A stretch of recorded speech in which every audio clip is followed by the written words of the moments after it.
अभी आगे क्या बहस हो रही है, लालू यादव ने रुपए दे दिए हैं तो वहां बहस शुरू हो गई, जॉर्ज फर्नांडीज ने भी दे दिए, वो बहस शुरू हो गई। अखबारों के हेडलाइंस ये हैं, अखबारों के टाइटल ये हैं, अखबार वालों को भी उसी में मजा आता है जो संसद में हो रहा है या संसद के आजू बाजू में हो रहा है। देश मरने जा रहा है, अखबारों को Times of India, Indian Express, Hindu, Deccan Herald जी, अंग्रेजी अखबार वालों को तो कुछ पड़ा ही नहीं, वो तो इस तरह की बातों पर कोई ध्यान ही नहीं देते। थोड़ा बहुत जो भाषाई अखबार हैं, मराठी अखबार हैं, गुजराती अखबार हैं, तमिल हैं, तेलुगु हैं, कन्नड़ हैं, मलयालम हैं, उनमें थोड़ा बहुत ये सब आता भी रहता है जो गंभीर प्रश्न है। भारत के जिनको राष्ट्रीय अखबार कहा जाता है उनमें तो कुछ है ही नहीं। टाइम्स ऑफ इंडिया की हेडलाइन उठा के देखो, इंडियन एक्सप्रेस की हेडलाइन उठा के देखो, डेक्कन हेरल्ड की हेडलाइन उठा के देखो आप। अंग्रेजी अखबार तो ऐसा लगता है कि भारत से उनका कुछ लेना देना ही नहीं। भारत के पुढ़ारियों की छोटी छोटी बातें फ्रंट पेज पे बॉक्स में लगा के छापेंगे, और इतना सीरियस इशू है इस पे बात ही नहीं करते, बहस ही नहीं करते। तो क्या है कि भारत का जो गवर्निंग क्लास है, जो देश चलाता, सरकार चलाता, वो तो टाइम्स ऑफ इंडिया पढ़ता, वो तो इंडियन एक्सप्रेस पढ़ता, वो तो ये डेक्कन हेरल्ड पढ़ता, वो तो ये नहीं पढ़ता हमारा जो स्थानीय अखबार है। गवर्निंग क्लास को लगता ही नहीं कि ये कोई गंभीर बात है, तो वो भी मजे में है, ये भी मजे में। तो संसद में कोई बहस नहीं, मीडिया में चर्चा नहीं। और जितना करोड़ों रुपए खर्चा करके टेलीविजन चैनल चल रहे हैं इस देश में, स्टार टीवी है, जी टीवी है, CNN है, ATN है, प्राइम स्टार है, प्राइम स्पोर्ट्स है, उस पर भी ये कोई चर्चा नहीं है। वहां घंटों घंटों दिखाया जा रहा है सास भी कभी बहू थी, घर घर की कहानी, तेरी मेरी कहानी, उसकी कहानी, इसकी कहानी, और सब कहानियों का एक ही मतलब है, इसका पति उसकी पत्नी के साथ भाग गया, उसकी पत्नी इसके पति के साथ भाग लिया, उसकी पत्नी इसके पति को छीन रही है, इसका पति उसकी पत्नी को छीन रहा है। एक्स्ट्रा मैरिटल अफेयर्स वो सभी कहानियों का थीम है। देखते रहिए, उसमें समय बर्बाद करते रहिए। न गेट करार पे कोई चर्चा, न दंगल पे कोई चर्चा, सबसे गंभीर विषय इस पे। और हमारे जैसे लोग उनको बोलते हैं कि भाई इस पे भी कुछ समय दे दो, तुम्हारे पास 24 घंटे के टीवी चैनल हैं, आधा घंटे 1 घंटे। वो कहते हैं जी इसको कौन सुनेगा, हमारी सास बहू है, सास बहू की कहानी है, उसको देखने वाले करोड़ों हैं, इस पे हम चर्चा करेंगे, कौन सुनेगा। इसलिए इनके लिए कोई महत्व नहीं है, स्पेस भी नहीं। बेचारे लोकल टीवी चैनल वाले कुछ हैं जो कभी कभी की वार्ता दिखा देते हैं, भेंट वार्ता दिखा देते हैं या कुछ कर देते हैं, लेकिन नेशनल टीवी चैनल में तो कोई स्पेस नहीं है इनके लिए। जो ओपिनियन बना सकता है नेशनल टीवी चैनल, और जो अखबार ओपिनियन बना सकते हैं, बड़े लीडिंग न्यूज़पेपर जो कहे जाते हैं इस देश के, उनमें ये विषय नहीं है। और हमारी संसद में भी ये विषय, तो अब ये विषय है हिंदुस्तान के साधारण लोगों के बीच में, इसलिए हम आपके पास आए हैं ये बात करने के लिए। और इतनी बात तो मैंने कही ये WTO के एग्रीकल्चरल सेक्शन की, जिसमें 56 शर्तें हैं, मैंने 3 बताई हैं। ऐसी हर एक विषय में है। एक विषय है एग्रीमेंट ऑन सर्विसेज, उसमें पहली ही शर्त यह है कि 1 जनवरी 2005 के बाद दुनिया की कोई भी सर्विस कंपनी के लिए आप दरवाजे खोल दीजिए। कोई भी कंपनी भारत में आके सर्विस प्रोवाइड करे, आप उसको ना नहीं कहिए। अब सर्विसेज में क्या आता है, प्रोडक्शन को छोड़कर जो कुछ भी है वो सब सर्विसेज में आता है। उत्पादन को छोड़कर, आप जहां जहां उत्पादन करते हैं उस हिस्से को छोड़कर दुनिया का सब काम सर्विसेज में आता है। अर्थात स्कूल चलते हैं, कॉलेजेस चलते हैं, यूनिवर्सिटी चलती है, ये सब सर्विसेज में आता है। हॉस्पिटल चलते हैं, ये सब सर्विसेज में आता है। गली नालियों की सफाई की जाती है, ये सब सर्विसेज में आता है। होटल चलते हैं, ये सब सर्विसेज में आता है। हमारे देश में एडवोकेट्स हैं, वो सभी सर्विसेज में माने जाते हैं। ये तंबू कनात पंडाल लगाने वाले सब सर्विसेज में आते हैं। साउंड सिस्टम वाले सर्विसेज में सब कुछ आता है उत्पादन को छोड़कर। तो शर्त क्या है WTO की, पहली ही शर्त यह है कि 1 जनवरी 2005 के बाद भारत में कोई भी विदेशी कंपनी आकर सर्विस देना चाहे तो आप उसको रोक नहीं सकते, उसके लिए दरवाजे खोलिए।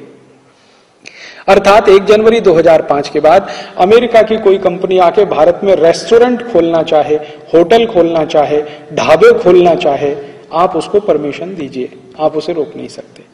1 जनवरी 2005 के बाद अमेरिका की कोई कंपनी आके डिपार्टमेंटल स्टोर खोलना चाहे, उसको परमिशन दीजिए, आप रोक नहीं सकते। 1 जनवरी 2005 के बाद अमेरिका की कोई भी कंपनी आके भारत में कॉलेजेस खोलना चाहे, स्कूल खोलना चाहे, इंस्टीट्यूशंस खोलना चाहे, यूनिवर्सिटी खोलना चाहे, उसको खुली छूट दीजिए, आप उसे रोक नहीं सकते। हर क्षेत्र में अगर आप उनको खुली छूट देंगे तो होने वाला क्या है, एक छोटा उदाहरण देता हूं। मान लीजिए अमेरिका की एक कंपनी आती है, उसका नाम है वॉलमार्ट। बहुत बड़ी कंपनी है, दुकान चलाने वाली अमेरिका की सबसे बड़ी कंपनी है, डिपार्टमेंटल स्टोर सबसे ज्यादा इसी कंपनी के हाथ में है। और एक और कंपनी है, वो यूरोप की है, फ्रांस की है, उसका नाम है केयरफोर। ये वॉलमार्ट और केयरफोर एक दूसरे के प्रतिद्वंदी हैं, लेकिन दोनों का धंधा एक ही है, हर जगह जाके दुकानें खोलना। अगर ये केयरफोर और वॉलमार्ट अगले साल से भारत में आ गए और इन्होंने हर शहर में अपनी दो चार दुकानें खोलना शुरू कर दिया, और इन दुकानों पर उन्होंने आधे आधे कपड़े पहने हुए लड़कियों को बिठाना शुरू कर दिया, स्कर्ट पहने हुए लड़कियां और टॉपलेस पहने हुए लड़कियां उनके काउंटर पे बैठी हुई हैं, दुकानें खुली हुई हैं, और हर दुकान से उन्होंने एक के साथ एक फ्री, दो के साथ एक फ्री, तीन के साथ एक फ्री देना शुरू कर दिया। फिर क्या होगा?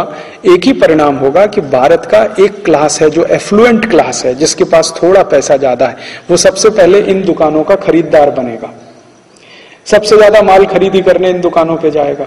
तो धीरे धीरे भारत की छोटी दुकानों में जो माल बिक रहा है वो बिकना कम होगा, बड़ी दुकानों से माल बिकेगा, इनकी दुकानों से।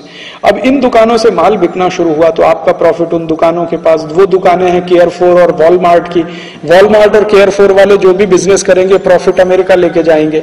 तो दो परिणाम होंगे, एक तो यहां से पैसा लेके जाएंगे, दूसरा आपकी छोटी छोटी सब दुकानें वो बंद करा देंगे। और वो बंद कैसे हो जाएंगी? अमरावती का एक उदाहरण देता हूं। केयरफोर का एक डिपार्टमेंटल स्टोर अमरावती में खुल जाए, वॉलमार्ट का एक डिपार्टमेंटल स्टोर अमरावती में खुल जाए, तो अमरावती के लोगों की लाइन लग जाएगी वहां जाके माल खरीदने की, क्योंकि हर चीज इंपोर्टेड मिलेगी। और इंपोर्टेड माल को चाहने वाला एक क्लास तो है ही इस देश में, जिसके पास थोड़ा सा पैसा है, ब्लैक मनी है, सब कुछ है। वो जाके लाइन लगा के जब खरीदना शुरू करेगा तो साधारण आदमी को लगेगा यार यहां से माल खरीदना स्टेटस सिंबल है, तो हम भी खरीदें। तो वो शुरू होगा और एक ऐसी घमासान लड़ाई शुरू होगी जो अमरावती के हर छोटी छोटी दुकानों को बंद करा देगी। तो छोटे दुकानदार खत्म। इसी तरह से मान लीजिए अमरावती में कोई अमेरिकन कंपनी आके एक होटल बना दे, एक रेस्टोरेंट बना दे, और उस रेस्टोरेंट के माध्यम से वो सर्विस देना शुरू करे, तो अमरावती के रेस्टोरेंट चलाने वालों के लिए तकलीफ। इसी तरह से मान लीजिए उन्होंने आके यहां पर कोई यूनिवर्सिटी खोल दिया, अमेरिका की मैसाचुसेट्स यूनिवर्सिटी का एक ब्रांच अमरावती में खुल गया, और उन्होंने कहा जी 1000 रुपए फीस जमा करो और आप डिग्री लो। चालू हो गई उनकी यूनिवर्सिटी। तो यहां तो सब जो तपोवन यूनिवर्सिटी में पढ़ने जाते हैं वो सब वहां पहुंच जाएंगे, और उनकी यूनिवर्सिटी में तो क्या, पैसा जमा करो डिग्री लो। तो यहां एक क्लास तो है ही जिसको डिग्री चाहिए, ज्ञान से उसको कोई लेना देना नहीं, क्योंकि यहां ज्ञान का महत्व नहीं है, डिग्री का महत्व है। हिंदुस्तान में अंग्रेजों के आने से जो सबसे बड़ा दुष्परिणाम हुआ है कि इस देश में ज्ञान का महत्व खत्म हो गया, डिग्री का महत्व हो गया इस देश में। और वो डिग्री बांटेंगे यहां आके, और वो पैसे से मिल जाएगी। और अमेरिकन और यूरोपियन यूनिवर्सिटीज में क्या होता है, कभी भी कोई फेल नहीं होता, वहां कोई फेल नहीं होता, क्योंकि उनका जो सिस्टम है एजुकेशन का वो इस तरह से बना हुआ है कि उसमें कोई फेल ही नहीं होता, माने रद्दी से रद्दी वहां पास हो जाता है। हिंदुस्तान के बारे में आप जानते हैं, जो लड़के लड़कियां भारत के किसी स्कूल में पास नहीं हो पाते वो सब अमेरिका से बड़ी बड़ी डिग्री लेके आ जाते हैं। आपको मालूम है ये सब? और अमेरिका से भी ज्यादा रद्दी डिग्रियां रूस में मिलती हैं। रूस की तो डिग्रियों का ये आलम है कि दुनिया का कोई भी सेंसिटिव देश रूस का एमबीबीएस एमडी किए हुए डॉक्टर को परमिशन देने को तैयार नहीं हॉस्पिटल खोलने के। भारत में भी नहीं है। रशिया से आप एमबीबीएस एमडी करके आइए, जब तक मेडिकल काउंसिल ऑफ इंडिया की परीक्षा पास नहीं करेंगे तब तक आप यहां प्रैक्टिस नहीं कर सकते, क्योंकि वहां कुछ पढ़ाते ही नहीं है।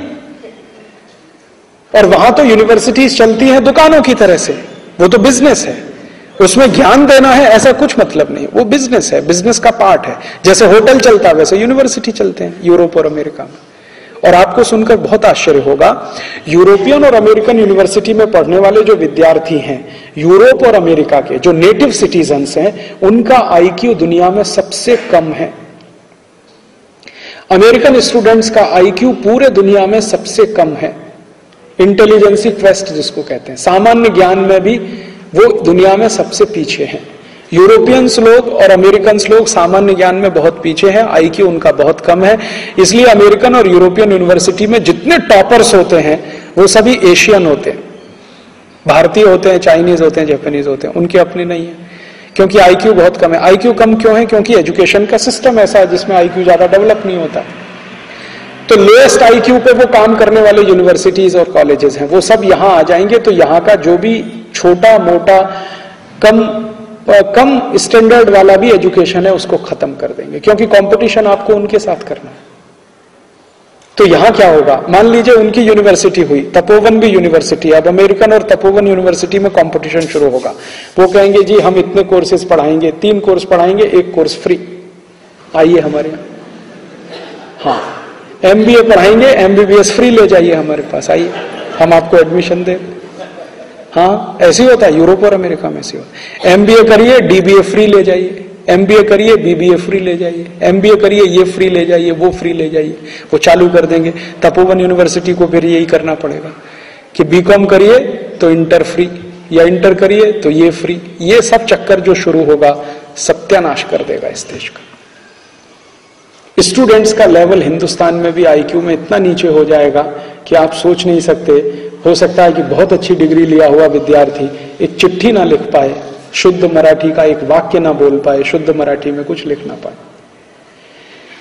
ऐसे ही दूसरे सर्विसेज में जब वो आना शुरू होंगे तकलीफ कर देंगे इस देश को।